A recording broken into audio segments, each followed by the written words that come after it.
I had been studying Quran, I had been studying Arabic, I had been studying what we call tafsir. It's like context to the verses in the Quran. And then it always said that whatever the man's right hand possesses.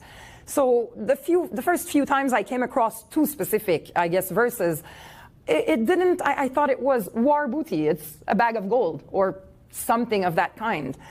The third time I came across this in the Quran, was alone at home with my daughters and studying this, and it says, it was in the context of sexual relationships. It was telling Muhammad that unlawful to the Muslim men are all the married women, except your own wife, and everything your right hand possesses. And I was like, that can't be a bag of gold. What is this? What is it if it's not a bag of gold? I went and I read that for 2 days, 3 days. All I did was read about this and study about this. Those are slaves.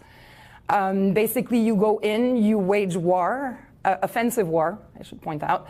You pillage everything and then you take the women and children as slaves.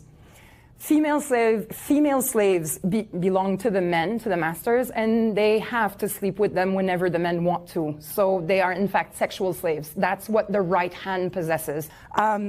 I tried to rationalize it. I tried to justify it. Mental gymnastics are very strong. I'm sure you all know when you believe a religion, you work very hard at this. There's always a way you can justify it.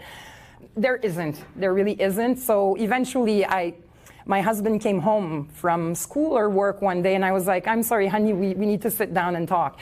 I came across this right-hand possession.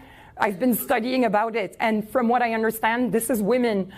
And he said, yeah, but you know, it doesn't exist today anymore. Nobody's ever going to do it again. But I was like, again, it doesn't matter whether they're having the slaves today or not, whether they're sleeping with them today or not. They're allowed. We're allowed. We're allowed that my daughters could be what? Captured in a war and could become slaves to a man, and they'd be sexual toys, basically. So this was the beginning of the end for me. That was huge. There was